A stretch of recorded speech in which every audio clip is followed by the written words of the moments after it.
नमस्कार, मैं हूँ डॉक्टर शीतल अग्रवाल। पिछले 22 साल से एज अ फैमिली फिजिशियन बोल के प्रैक्टिस कर रही हूँ। इतने वर्षों के प्रैक्टिस में कई लड़कियाँ, कई औरतें एक बहुत बड़ी समस्या लेकर हमारे पास आते हैं, वो होती है सफ़ेद पानी, दैट इज़ ल्यूकोरिया।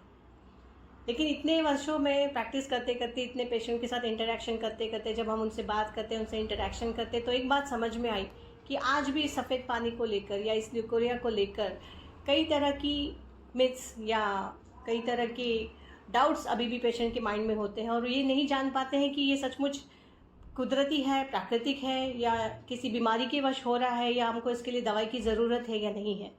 आजकल कई लड़कियां हमारे पास आती हैं, टीनेजर्स आती हैं, कई मम्मी उनके अपने बच्चों को लेकर आती है कि मैम अभी तो ये 10 से 11 साल की हुई है, अभी से इसको दाद जा रहा है, अभी से इसको सफ़ेद पानी की शिकायत हो रही है, कोई बीमारी तो नहीं हो रही है, सब कुछ ठीक है या नहीं है।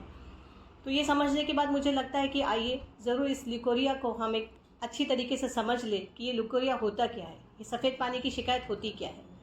तो बेसिकली ये सफ़ेद पानी जो होता है या ल्यूकोरिया जो होता है, ये दो तरह का होता है। एक होता है फिजियोलॉजिकल ल्यूकोरिया जो कि बिल्कुल प्राकृतिक होता है, और दूसरा होता है पैथोलॉजिकल ल्यूकोरिया जो कि किसी इन्फेक्शन की वजह से, किसी बीमारी की वजह से आपको हो सकता है, जो कि एक बहुत अलग चीज़ होती है।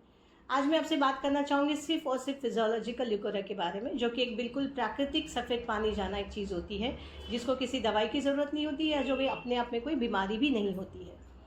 तो पहले ये जान लें कि फिजियोलॉजिकल ल्यूकोरिया होता क्या है।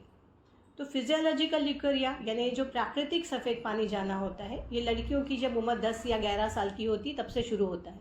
ये कोई बीमारी नहीं है, ये आपके शरीर में होने वाला एक परिवर्तन है। जब आप एक टीन एज में आना शुरू होती है, जब आपका मेनाज आने में होता है, तब आपके शरीर में या आपके प्रजनन संस्था में, आपकी वजाइना में जो चेंजेस होते हैं, उसकी वजह से ये सफ़ेद पानी झरना शुरू होता है। जब आप 10-11 साल की होती है, हार्मोनल चेंजेस होते हैं, आपकी वजाइना में बहुत सी अलग अलग छोटी मोटी ग्लैंड्स होती है, जिसमें से बिल्कुल पतला पानी जैसा, कभी आपके सर्विक्स में से हल्का चिपचिपा सा ऐसे पदार्थ निकलना शुरू होता है, जिसको आप लोग बोलते हैं सफ़ेद पानी, या हम लोग उसको बोलते हैं ल्यूकोरिया। लेकिन ये बिल्कुल आम प्राकृतिक बात है। ये जो भी सफ़ेद पानी आता है, इनमें कई तरह की छोटी मोटी सेल्स होती है, छोटी छोटी पेशियाँ होती हैं, इनमें कई अच्छे कीटाणु होते हैं, जैसे कि डॉर्डलन बैसिलाई, जो कि बहुत अच्छे कीटाणु होते हैं, जो आपका वजाइना का पीएच मेंटेन रखने में आपकी मदद करते हैं। जहाँ पे एक प्लाक बनता है म्यूकस का, जो आपके प्रोटेक्शन के लिए होता है। कोई भी इन्फेक्शन आपके वजाइना से आपके यूट्रस तक नहीं जा पाता है, या आपके वजाइना तक अंदर ही कोई इन्फेक्शन नहीं जा पाता है। इसके लिए कुदरत ने ये रचना हमारे शरीर में बनाई हुई है। ये कुदरत का काम है, जो कुदरत अपना करिश्मा दिखाता है कि जब भी आप उम्र में आने वाली हो, इसके पहले कि आपके पीरियड्स चालू हो, आपको सफ़ेद पानी आना शुरू हो जाता है, जो कि बिल्कुल स्वाभाविक है और जो आपके प्रोटेक्शन के लिए झरना शुरू होता है। और जब आपकी साइकिल्स चालू हो जाती है, तब आप इसको कभी कभी ऊपर नीचे यानी कभी कम ज़्यादा मात्रा में भी अनुभव कर सकती है। जैसे आपका पीरियड्स आने वाले हैं, तो पहले 3-4 दिन पहले आपको थोड़ा थोड़ा सफ़ेद पानी जाना महसूस हो सकता है, जो कभी बिल्कुल पानी जैसा पतला हो सकता है, कभी हल्का सा चिपचिपा भी हो सकता है। जब आप मिड साइकिल में होती है, जब आपका पीरियड का 14-15 दिन होता है, जब आपका ओव्यूलेशन हुआ होता है, उस समय भी 1-2 दिन आप इस सफ़ेद पानी को ज़्यादा मात्रा में महसूस कर सकती है।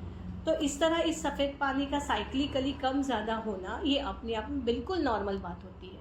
जब तक आप वर्जिन हो, तब तक आपको किसी भी तरह का इन्फेक्शन आपके वजाइना में नहीं जा सकता, और उसके वजह से किसी पैथोलॉजिकल रीज़न, जैसे कोई इन्फेक्शन ना जाने की वजह से कोई इन्फेक्शन होता ही नहीं है, तो आपको किसी दवाई की ज़रूरत नहीं होती है। और अगर आप महसूस करती हैं कि ये सफ़ेद पानी जो मुझे जाता है हमेशा से काफ़ी ज़्यादा मात्रा में जा रहा है, या उससे मुझे कोई तकलीफ़ होती है, तो डेफिनेटली अब अपने डॉक्टर से मिलिए, उनकी सलाह लीजिए और उनके रिकमेंडेशन से ही अगली अपनी दवाई कीजिए। इसीलिए जब तक आप वर्जिन हो, जब तक आपको कोई और शिकायत नहीं हो रही है, आपको दवाई की कोई ज़रूरत नहीं है। कई लड़कियां हमारे पास आके बोलती हैं, मैम हम तो वी वॉश यूज़ करते हैं, अलग अलग तरह के डूश यूज़ कर रहे हैं, लेकिन शायद हमारे वजाइना का पीएच मेंटेन नहीं हो रहा है। हम लोग हमेशा डेटॉल यूज़ कर रहे हैं पानी में, लेकिन फिर भी हमको शायद इन्फेक्शन हुआ है, इसकी वजह से हमको सफ़ेद पानी ज़्यादा जा रहा है। लेकिन यकीन मानिए, जब तक आप वर्जिन हो, आपको इन सब चीज़ों की कोई ज़रूरत नहीं है।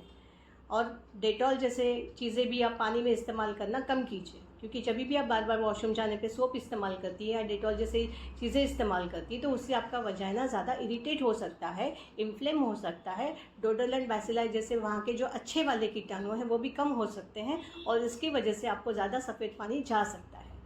तो इसीलिए बिना किसी की सलाह इन सब चीज़ों का इस्तेमाल मत कीजिए। सोप वाटर का इस्तेमाल ज़्यादा नहीं करना है आपको, और वी वॉश जैसी चीज़ें या जो भी वजाइनल वॉश आजकल मार्केट में अवेलेबल है, अपनी मर्ज़ी से उनका इस्तेमाल ना करें। अगर आपको कोई भी शिकायत ल्यूकोरिया की लेकर लगती है तो प्लीज़ अपने डॉक्टर से कंसल्ट कीजिए और उनकी सलाह के बाद ही अपनी दवाइयाँ लीजिए। Thank you.